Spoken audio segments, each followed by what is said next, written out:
Hello, good afternoon from the UK. My name is Dot Kelly, and I'm a product specialist and an academic outreach here at Adam Matthew Digital. I'm going to be moderating today's webinar.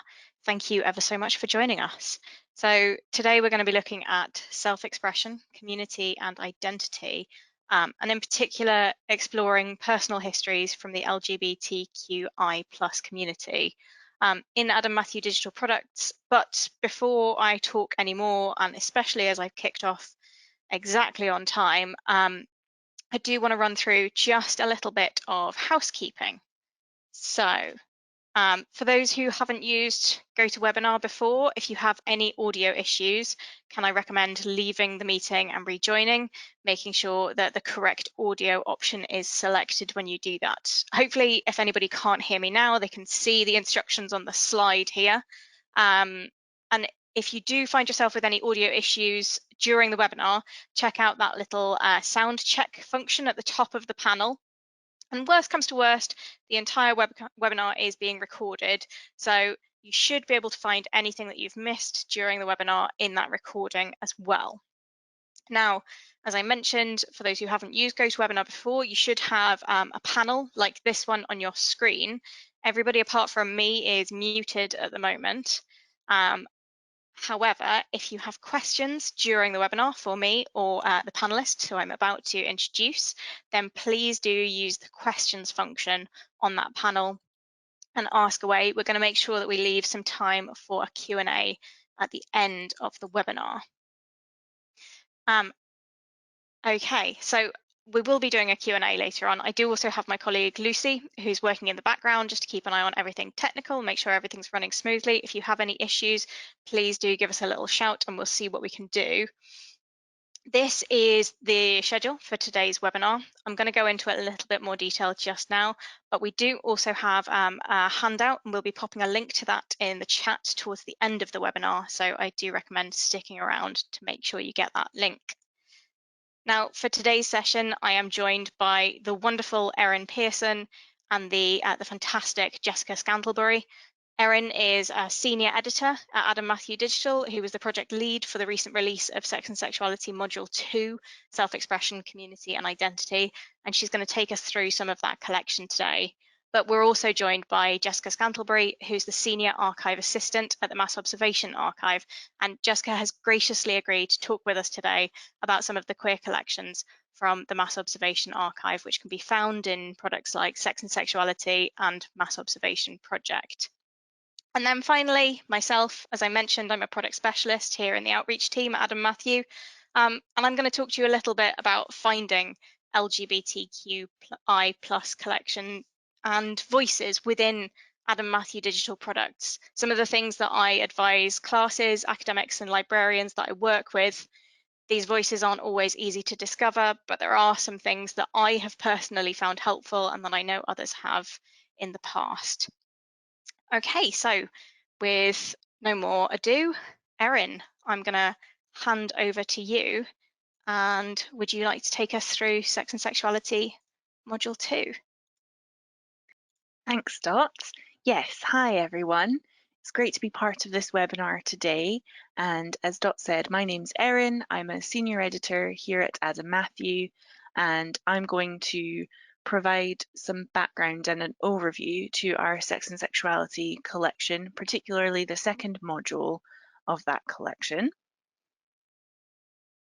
So Sex and Sexuality as a resource has published in two modules, the first of which published in January 2020, and this was produced in collaboration with the Kinsey Institute at Indiana University.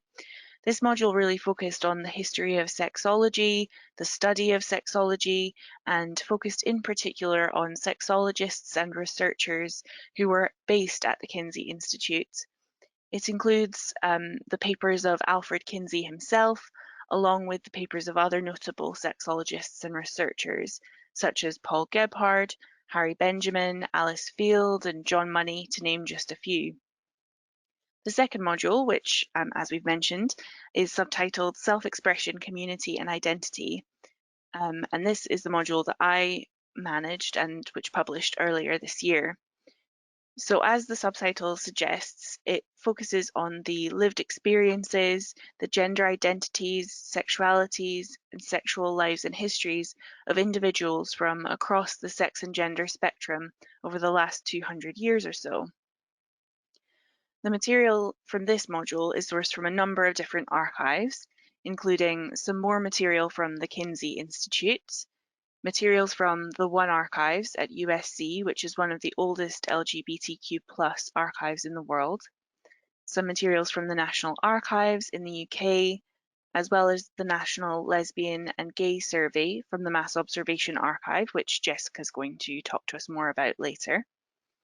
And this module sees the inclusion of some smaller collections of material, some smaller collections of papers and correspondence of individuals and also some more sexologists, including the Norman Hare papers from the University of Sydney, the Edward Carpenter collection from Sheffield Archives, Anne Lister's diaries from West Yorkshire Archives Service, and also a selection of films from the British Film Institute.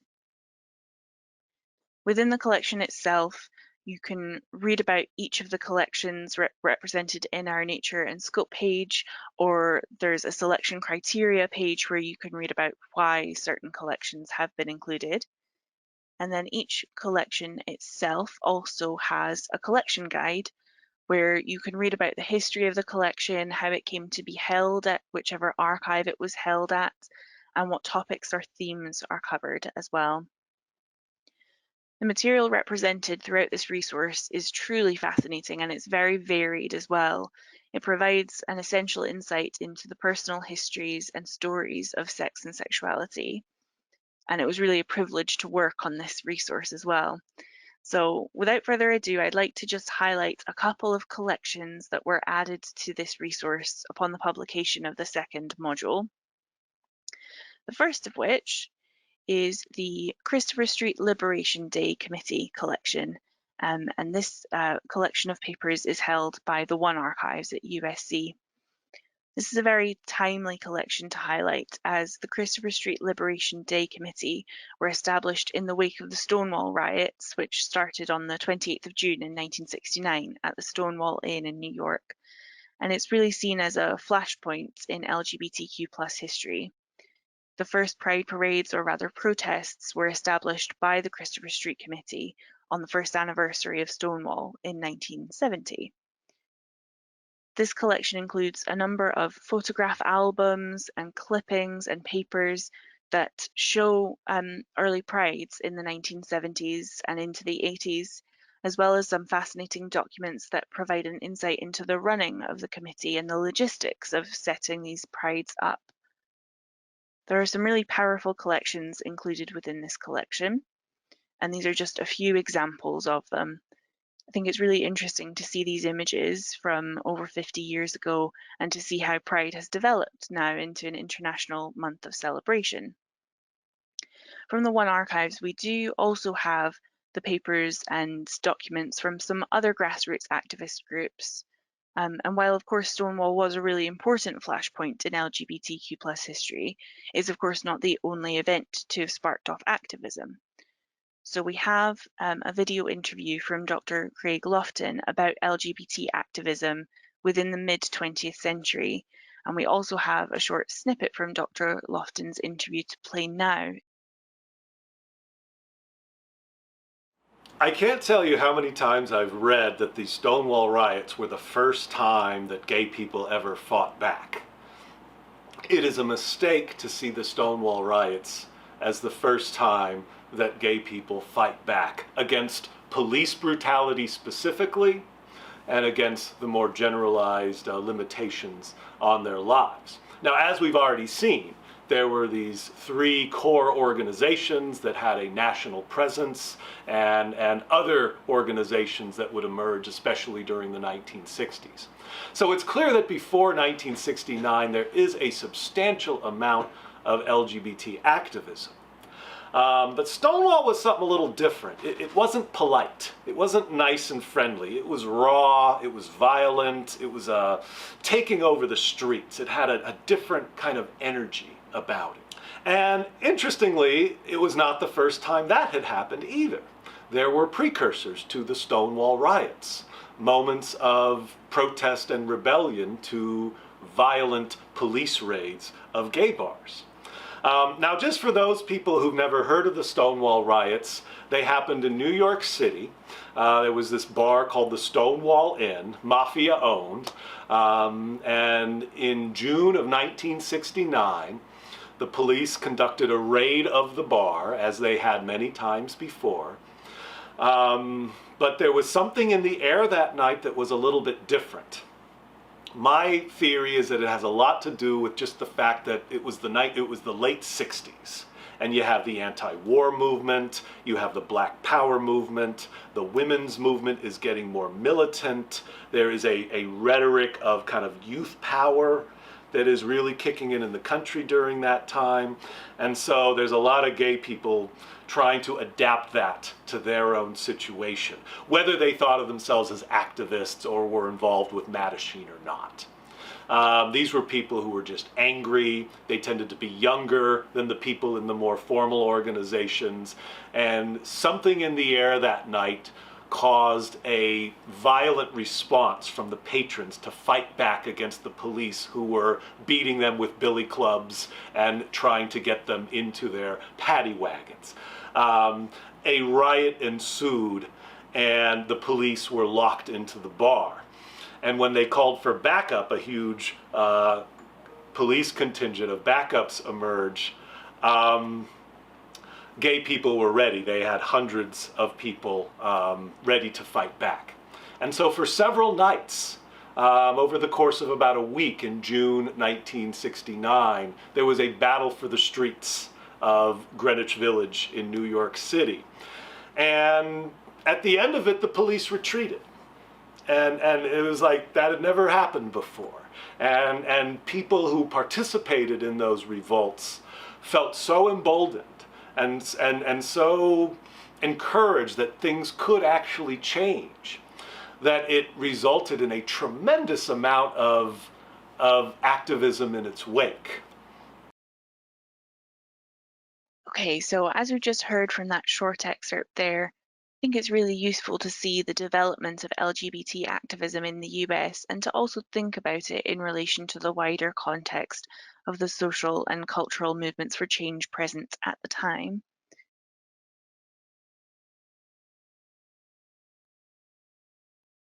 So the second and final collection that I'd like to highlight is a much more personal collection, and this is the Esther Herbert and Marvel Doyle papers, which were also held at the One Archives. Herbert and Doyle weren't activists. They were a lesbian couple who met during World War II and were together until Marvel's death in 2001.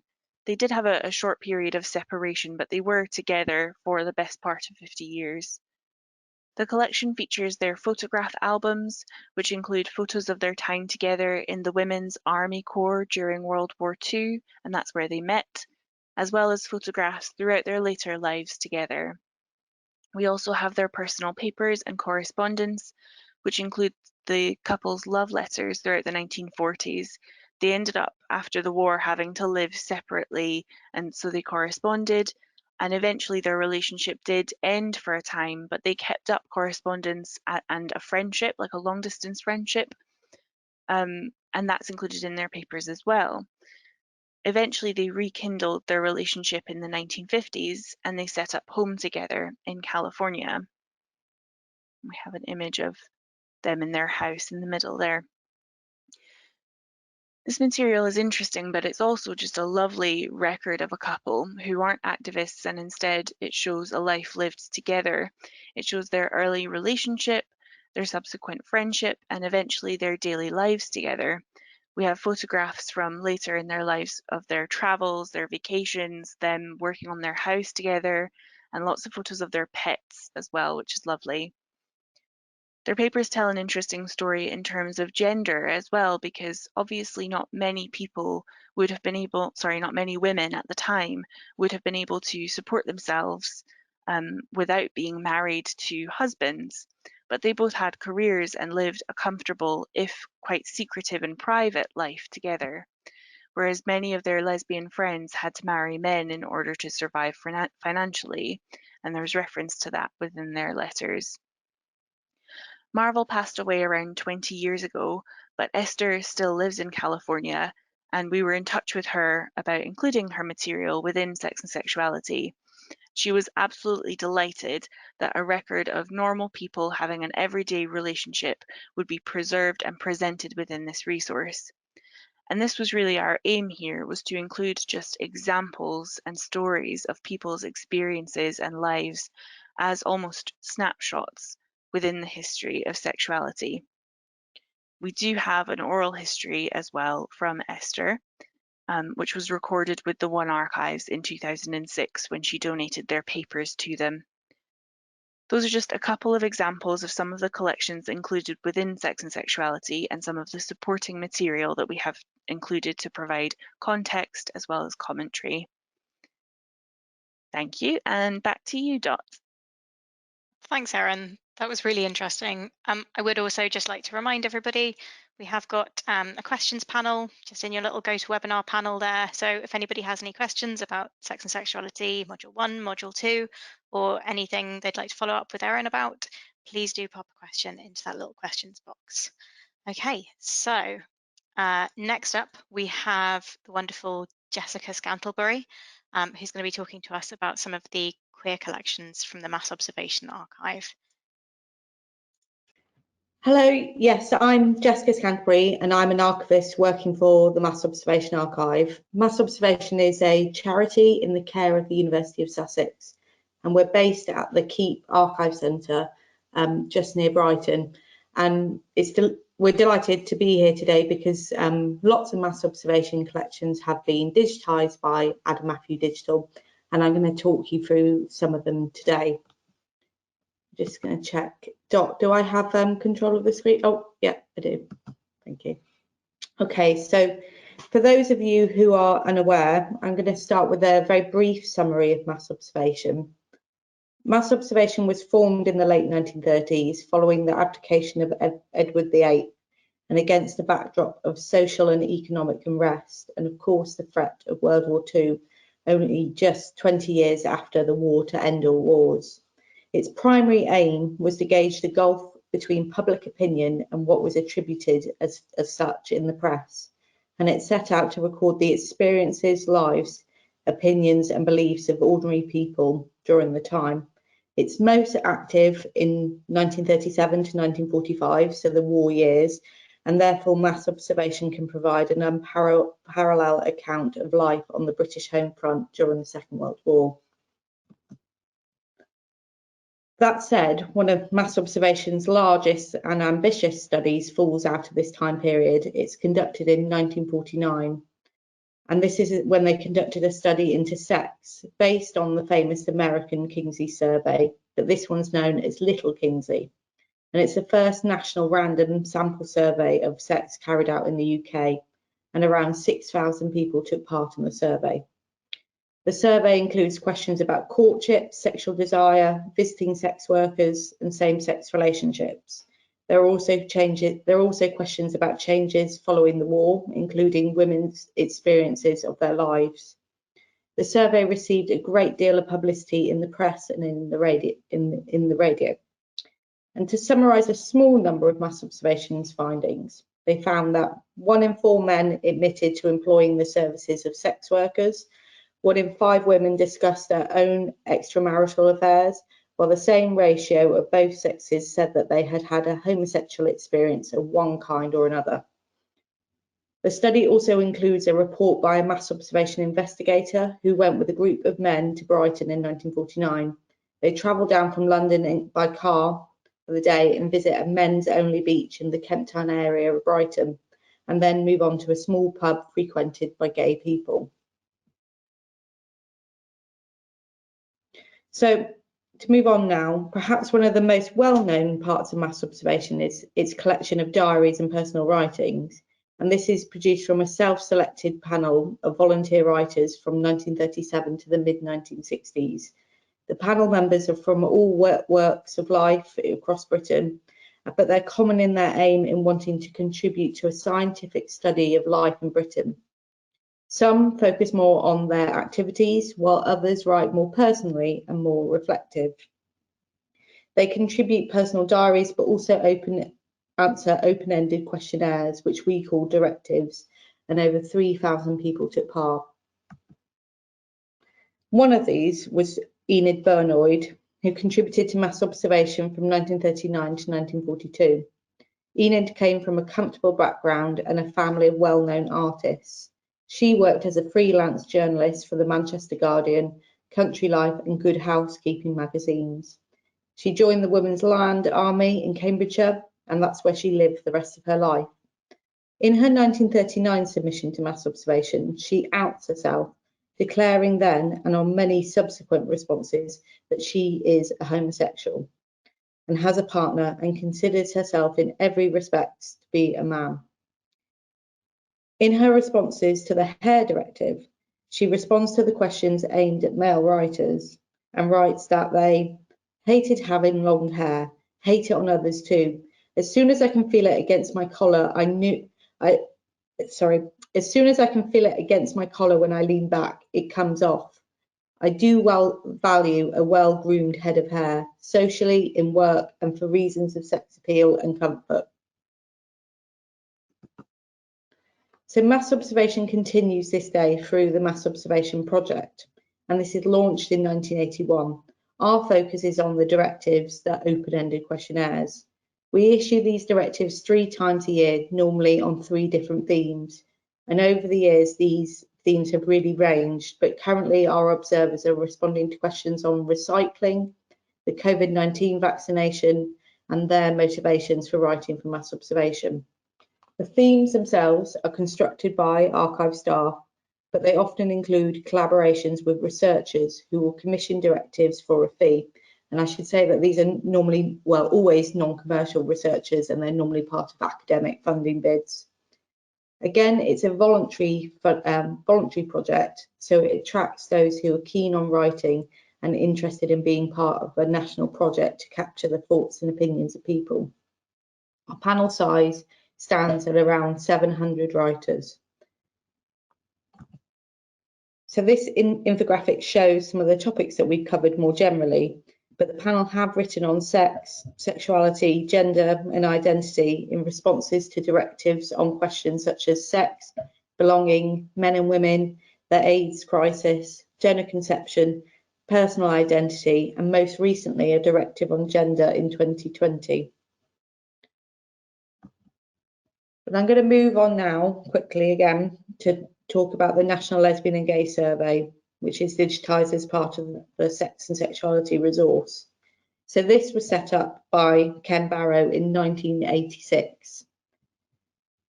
Ken was inspired by mass observation, and the National Lesbian and Gay Survey and mass observation are intrinsically linked because Ken was in fact a mass observer and a contributor to the Mass Observation Project.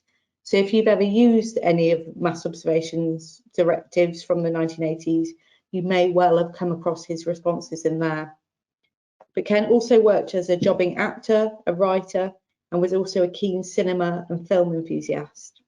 He was committed to mass observation's ethos of recording the experiences and voices of ordinary people, but he was concerned that mass observation wasn't capturing the experiences of lesbian and gay people. And he was critical of directives issued by mass observation for not reflecting the experiences, lives, oppressions that lesbians and gays faced in British society. So, inspired by mass observation, he set up the National Lesbian and Gay Survey. And I think that the survey's title might look a little dated by today's standards, in which we come to celebrate different identities that include more than just lesbian and gay. But in 1986, it was actually quite radical to put lesbian before gay in a title, and most services around this time are called gay and lesbian rather than lesbian and gay. But Ken was very keen that lesbian came first in the survey's title because he was aware that many lesbians felt excluded or marginalised by the gay community. So he thought that by putting lesbian first, they would be more inclined to take part in the survey. Respondents to the survey were asked to comment on the survey's title, and they were also asked about the word queer and whether they would still participate in the survey if it was called the Queer Survey. Ken was very committed to the survey, and it took up most of his time, particularly because the survey was active before computers were commonplace, and he was having to do much of the work himself on a typewriter. This is an example of some of the publicity that was created to promote the project. Again, it's in a time before the internet and computers, so they weren't able to recruit people online. Paper flyers were their biggest tool, and these flyers were distributed to gay bookshops, support groups, nightclubs across the country. They also had letters printed in gay publications, newspapers, and used this as a method to advertise new recruits. One of the most successful things that they did to recruit people was to have a stall at London Pride. And here at the stall, the survey organisers stood and talked to people who showed interest, but also gave out details to anyone who wanted to join. It was an important way for them to recruit because they could be sure that most of the people who came identified as either lesbian or gay. And this may not have been the case if they had a stall at a non-Pride event, obviously, but also it may not have been safe for them to do so. 725 people took part in the survey between 86 and 2004. And there are people from all ages from across the UK, but most of the writers come from areas with strong LGBT communities, areas like London, Brighton and Manchester. Some of the writers are significantly older and were born and living in a time before the Wolfenden was republished in 1957 to decriminalise homosexual acts. And in their responses, they often write about what it's like to be gay in a time when you could be sent to prison for loving someone who was the same gender as you, and also what it felt like to fear the police. All the participants are asked to fill in a biographical form when they join the project, and these are stored with the responses. So you can see here some of the information that they're asked about their occupation, education, family background, and also whether anyone else in their family could be considered to be LGBT. The project is anonymous, and this is something that the organisers are very keen to protect. All the writers are given a number and their responses are used doing this. And then in an extra layer of anonymity, the project organisers also typed up all the responses to avoid anyone being identified by their handwriting. So subsequently, you will not see any handwritten responses in the Sex and Sexuality resource, or equally if you came to the Keep. Because of this extra layer, writers are able to share very personal stories and write in great detail and candidly. They write openly and honestly about their lives, painful experiences, love, sex, fear, and times when they have been in trouble. So some of the directive themes are in this Wordle. There are subjects as varied as sexual experiences to the Gulf War, and many of the subjects covered are arguably particular to the gay community. So subjects like coming out, images of gay people on television, and then other topics are more relevant to British society as a whole. So the death of Princess Diana's asked, people are asked to keep their Christmas Day diaries, and also their thoughts about general elections.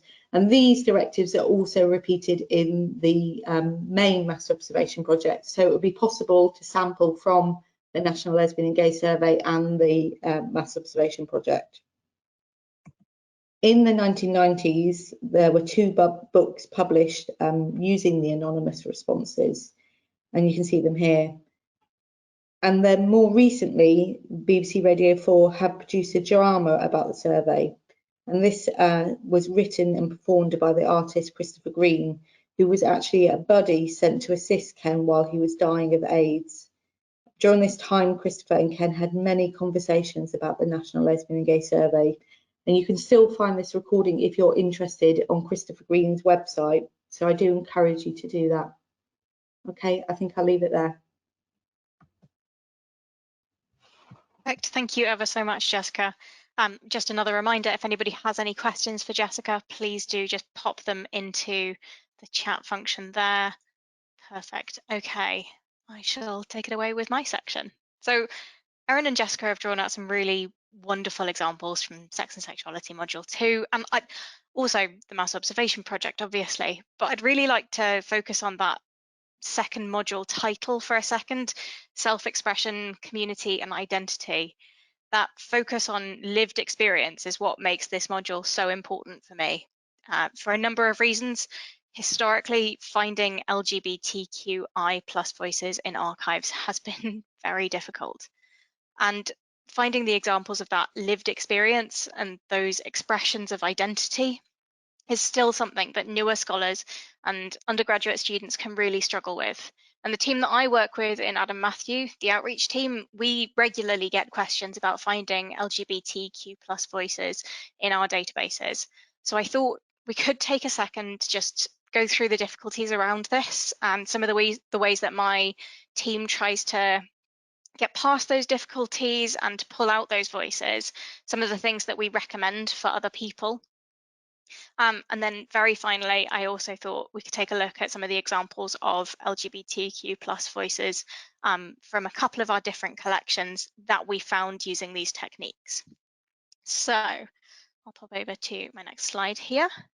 And these are the collections that I'm going to talk about later on. But first, researching primary sources and looking for sources in digital archives can be time-consuming and difficult, and particularly so with LGBTQI plus voices. Sexuality and sexual identity is, after all, a multifaceted subject, and people are made up of myriad identities and complexities, and they're not always set. Gender fluidity, for instance, which means that researching in these areas often requires extra time. And that's the first thing that I would usually advise undergraduate students is these complexities and layers of identity, they do require the extra time, and it is worth putting it in. And an added layer to that is that this subject area realistically is constantly evolving and developing, but it's also something that as a mainstream subject is still in its infancy. When you compare it to a number of the other studies, we're talking the last 40, 30 years. As an example of that, I would particularly like to draw your attention to an amazing essay in Sex and Sexuality Module 2 by Beans Veloci at Yale University, who examines the trans categories in archives and changes to that over the years. I've highlighted a couple of the examples from their essay, and at one point the essay raises that the trans community, much like other LGBTQI plus communities, have created a shared language for themselves. It's one that's really evolved over time, but it's one that wasn't necessarily shared by governments, academics, medical professionals, the legal system, or by archives, which might hold papers that are relevant to that study. And a really good example of that would be Our Society, the journal on the right there, which uses both, let me pop up the next section there, which uses both transvestite, transsexual, and drag in their description of the community in 1985. That's a really evolving language, and understanding and acknowledging the changes and evolution of that language, both within the community and those who looked from the outside, can be key in finding documents that contain or are relevant to LGBTQI plus voices in archival collections. Now, archive catalogues and changing contemporary terminology can also inadvertently obscure these people. When I'm working with undergraduates, I try to emphasize that they think about the age of the language that they're using in their searches, particularly when they're talking about digital primary sources. A lot of undergraduates or newer scholars tend to try and use modern terminology in their searches. And something that I regularly recommend is something that we're going to include in the handout, and we've also put a link to it in the handouts that you can see within that section of your panel. The Glamorgan Archives in Wales actually put together an amazing document a few years ago called Queering Glamorgan, and it includes an amazing glossary which looks at the terminology from their archive and when those terms can be found and potential difficulties in using them as well. And this is something that I tend to recommend to scholars or undergraduates who are trying to look into these areas, because it really kind of makes it apparent where the difficulties can lie and the way that you need to frame your thinking around this as well. I do want to give a quick warning for anybody who plans to have a look at that document. Now, there are information on slurs and derogatory terminology included in that because it is useful for searching, but I think it's useful to give a trigger warning just in case anybody is planning on having a look. Now, I've popped up a couple of examples from the glossary here, particularly ones that are prevalent in modern terminology and when they start showing up in those archives. So we have homosexual here, which is used from the late 19th century onwards. And also, even when those terms do start showing up in primary source documents, there are yet more things to consider around those terms themselves. For example, the term lesbian existed before the 1890s, but it's in the 1890s then it starts being used to denote same-sex relationships between women. And before that, it might have been used to denote somebody who came from the island of Lesbos. The term asexual, again, actually appears from the 1830s onwards, but it tended to be used in reference to the complete absence of sexual organs. It's not necessarily until the 20th century that it starts being used in reference to a sexual orientation. And similarly, the word queer appears in the mid to late 20th century, but frequently as that term comes up, it's used as a slur, and it's not until the latter half of the 20th century, the beginning of the 21st century, that that terminology is really reclaimed. But even examining terminology and taking into account historical changes doesn't necessarily account for the ways in which these voices were often hidden. I think Anne Lister's diaries from Sex and Sexuality Module 2 are a really great example of this. Anne Lister was a wealthy English landowner. She managed her family estate and she kept extensive diaries throughout her life, documenting her travels, her achievements, and in code, her relationships with women. The code was based on Greek and other characters. It's something that Anne came up with herself, and it simply corresponds with letters of the alphabet. In her uncoded passages, Lister wrote without punctuation or spaces between words, and it's time-consuming to decipher. Altogether, there are around 7,000 pages of these diaries. Approximately 1/6 of them were written using that cipher that Lister herself had devised, documenting accounts of her relationships with women and her most private inner thoughts about her gender identity. After her death, those diaries remained at her family home, a number of them actually hidden in the panelling of the house before they were discovered by a descendant, who published extracts of them. Now, that publication led to local interest and eventually to people cracking the code when the contents of the diaries were uncovered for the first time. That descendant who published them didn't know what they contained, really. And those diaries at that point were then hidden again because the people who had discovered what the diaries actually said and the descendants were not a fan of the things that were written in those diaries. Now, they were hidden again until 1933, and they weren't actually made public until the 1980s. The diaries are clearly an important historical document of the time they were created in, and they give us first-hand insight into the life of a woman who did not conform to gender or sexual conventions of the early 19th century. But they can really be used as a lens to explore changing attitudes towards human sexuality in the 2 centuries since they were created, and not just the diaries and what they say, but attitudes towards them and the way that they were handled give us a really interesting look at attitudes towards sexuality and gender identity within the UK.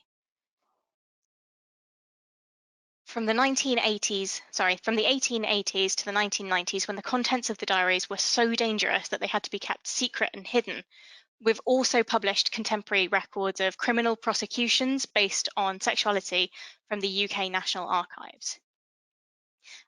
When the diaries were preserved as a research source, knowledge of their contents was restricted, but we can really contextualize that using other autobiographical accounts of same-sex relationships, of which outside knowledge was still tightly controlled.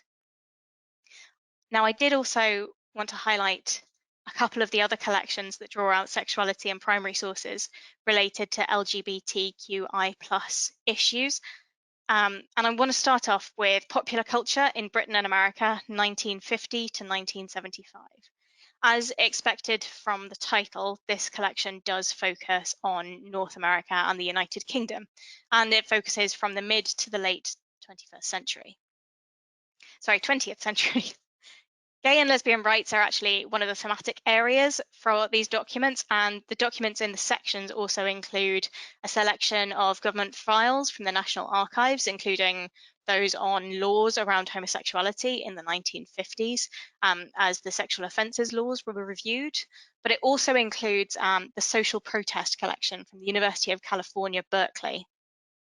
It includes pamphlets, leaflets, posters, flyers, and other ephemera around the gay power and gay rights movement.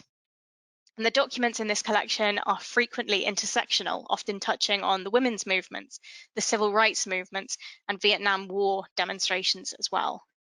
But the one I'd really like to draw your attention to most is probably the Alternative and Underground Press collection from Bowling Green State University, because a number of the publications from that collection are from LGBTQI+ voices.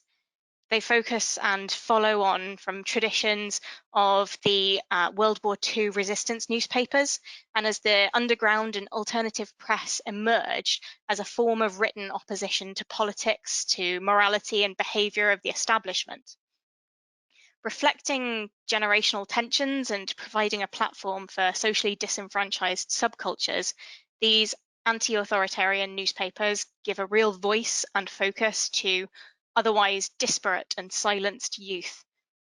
Although the undergrad publications fall into several broad categories and are often dependent on their origins, local, student, political, they often share interest in a short list of specific concerns: Vietnam, women's rights, sexual liberation, sexuality, civil rights. And they have general interest articles on literature, drama, and music. And the tenor of alternative press is slightly different in that it tends to be more lifestyle orientated, promoting mysticism, sexual freedom, psychedelia, drug experimentation, but it really captures a broad community within that period. And then finally, the last collection that I wanted to focus on was gender identity and social change. And this particular collection focuses on lived experience and representations of gender roles from the 19th century to the early 21st century. And it includes material from Australia, the United States, Canada, and the United Kingdom. And it has a wealth of material specifically from men's and women's organizations and pressure groups in particular. Now, there's some really fascinating crossover in the 20th century material that covers lobbying and activism that works particularly well with the material from Sex and Sexuality Module 2. In particular, there's another fantastic essay from James Rosenheim at Texas A&M, which looks at gay male identity in the 1970s. And there's a real focus there on the documents from the men's liberation movement, and again, that difficulty of ever-evolving terminology and self-identity. Rosenheim examines the self-identified men's liberation groups of the 1970s and their left-wing strain of thought and action. And it's seen in documents such as Changing Men, which you can see in the center of the screen at the moment, which was previously named Gentlemen for Gender Justice. And that particular publication addressed topics such as, can white heterosexual men understand oppression, back towards the late 80s, early 90s. And the men's liberation movement of the 1970s included really diverse groups of people, all self-identifying in different ways, and who focused on multiple different aspects of understanding masculinity. And I think there are some really important sources in there for anybody who's interested in gender identity or sexuality. Okay, I can see we already have a few questions through, and I'm keen to make sure that we get to as many of them as possible. In the meantime, I believe my colleague Lucy is just about to pop the link to the handout into the chat. Oh yeah, looks like she's already done it. Fantastic. Okay, I will take a little look through some of these questions and I think myself and the other panelists will be popping on our webcams here as well. Okay, so we have a couple of questions here. Erin, do you mind if I throw this first one at you? We have a question. You've mentioned Anne Lister. Which of her diaries has been included? Sure, yes. So, essentially all of them, as Dot mentioned in her section, Anne Lister was really a prolific diarist and wrote millions, I think 5 million words. It breaks down into about 24 diaries, and so we've included all of them. They range in date from the very early 19th century, so pre-1810 up to about the 1830s, I think, and they're all included. And we also have the cipher, that was used, that was produced when the diaries were decoded, when they were finally made available in the 1980s. They're really, really fascinating. And the example that you showed, they all kind of look like that, with various sections that are written out in English and then some of her coded sections as well. So they're really, really fascinating. They're lovely objects as well as being very, very interesting. Perfect. Okay. We do also have a question about whether the webinar is going to be made available online, which it will be. A recording of the webinar will be sent out to everybody who's attending, and you will also be able to download it from the Adam Matthew website as well. Jessica, we have a question here for you. Are there currently any plans to revive the National Lesbian and Gay Survey?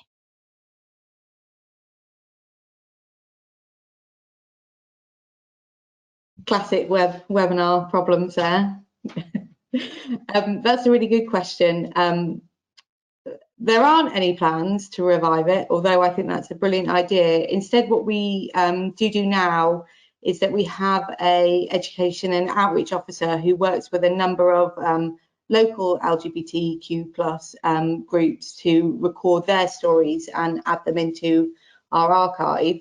But what we do now at the Mass Observation Project is we ask our panelists, these are the people who are responding to our national Mass Observation Project, to disclose more about how they identify, and this includes more information on sexuality and gender identity. So what I would say is that previously we didn't know so much about who was responding, and now we know a little bit more about those responding, and we can see a kind of more diverse panel in there as well. Perfect. Okay, so we have another question here, which is, do you have any digital archives that deal with materials that have been translated from other languages?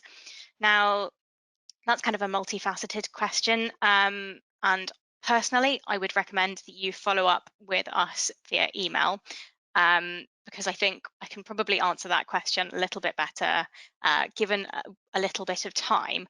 We have around, I think it's just over 130 different digital collections at the moment.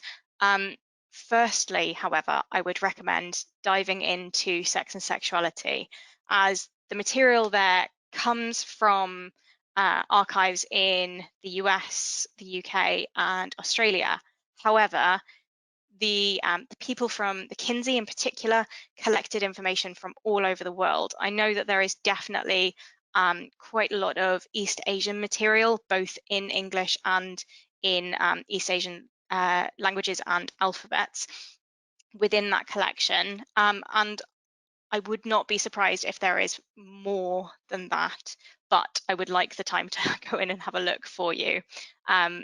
Yeah, I would recommend giving me an email. I will make sure that you get my email address in order to follow up with that, and we can have a chat about that. Let's see, have we got any further questions? Yeah, okay, so we have another question here. What are some of the other grassroots activist organizations that are included in Sex and Sexuality? Erin, do you want to answer that one? Yes, sure, definitely. Yes, so we have a variety of some other activist groups, and they range from real grassroots organizations. We have materials from the Committee for Homosexual Freedom, which was set up in San Francisco, and that was two men who were protesting against employment discrimination. I believe they were let go from their employment after it came out that they were a gay couple. We have the Gay Freedom Day Committee, which were also based in San Francisco, and they arranged a lot of Gay Freedom Day parades and pride events. And so we have, I find it so interesting to see like the logistics of setting up these kinds of events as well. And we have minutes from meetings, we have publicity materials, a lot of behind the scenes information about the management of those groups. We have the Gay Liberation Front as well, who were activists, and there would be chapters of Gay Liberation Front, Gay Liberation Front chapters from across the US. So you see different perspectives in different regions as well, which I think is also quite an interesting way into this material. And again, it's a lot of promotional materials and a lot of consciousness raising efforts. So like mail outs that would be sent to people to raise awareness of discrimination against gay people and LGBTQ people within the US. The Gay Rights National Lobby Records as well is a very political focused group where they would send information to Congress people to try and actually change the law throughout the 70s to kind of stop the discrimination against LGBT people by changing the legal system. And yeah, there are a lot of kind of smaller collections as well, where there are perhaps only a couple of boxes of material that are held at an archive, but they do provide a really interesting insight into the running of these different groups and their different specific goals and how they're supporting people in different ways as well. Okay, it looks like we've just got the one final question, which is about the essays that I've highlighted and where they can be found. So those essays are actually within each of the databases. Adam Matthew Digital works with a board of archivists or academics who have knowledge in the areas that we're examining within those particular collections. And a number of those people from the board, we would ask to contribute essays about things to do with that particular collection or ways that they have used those documents from the collection in their academic research. And those essays are the ones that I'm highlighting. So there are not just primary sources, but also secondary sources in these collections. And those secondary sources, we tend to hyperlink and provide images of any of the documents that are referenced from within the collection so that they can be used as a jumping off point for newer scholars, for undergraduates, so that they have a way into those materials to make them slightly more discoverable. Okay, it looks like that's all the questions that we have at the moment. I believe, yes. Okay, unless anybody has any further questions, I think we will leave it there for today. My colleague Lucy has popped a link to the handout for the webinar into the chat there. You should also be able to see the handout, which includes queering Glamorgan in GoToWebinar there as well. If you have any questions about the collections that we've talked about today, or if you're interested in trialing anything, please pop over to our website and you'll be able to find all the information you need there. Thank you ever so much and have a lovely afternoon, morning, or potentially evening. Thank you.